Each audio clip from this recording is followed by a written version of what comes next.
what makes a perfect pitch? There are a few elements, and I mentioned a couple of these before. Did you come here to buy something? Probably not. Did you come here to sell something? Probably. You have something to sell. Are you a salesman? Does anybody know the answer to that? No. Are you a salesman? Yes. Every single person who owns a business is a salesperson. It actually is kind of part of the job. You have to be able to tell people what you do and convince them to pay you for it.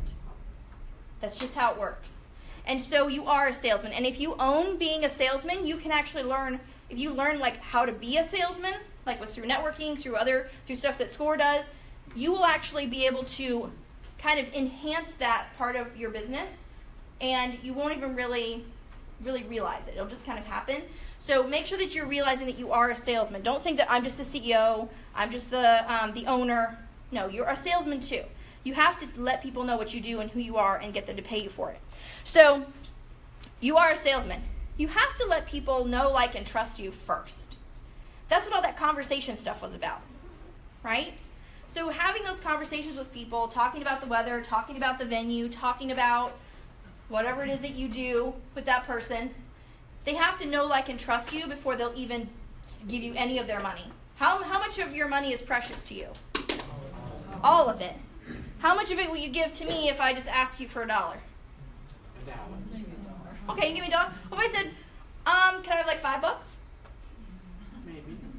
Okay, now you're saying maybe. Okay, what if I ask, okay, you don't know me, but I really would like $500. No. No, right? That's precious to you. That's something that you worked hard for that.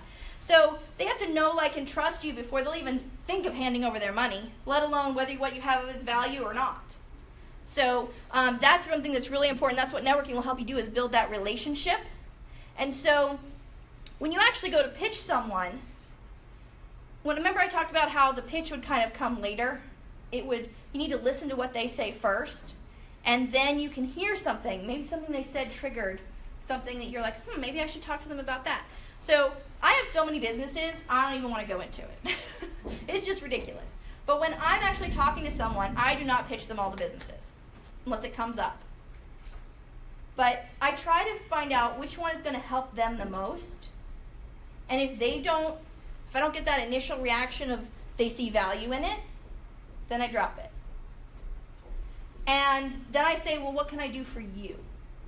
How can I help you? And I want to then switch it from they don't trust me yet to, or they don't see that I have value yet, to, okay, well, what can I give to you first?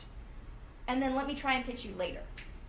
So pitching, or following up with someone and pitching them again doesn't always work because you don't always have that trust level going yet.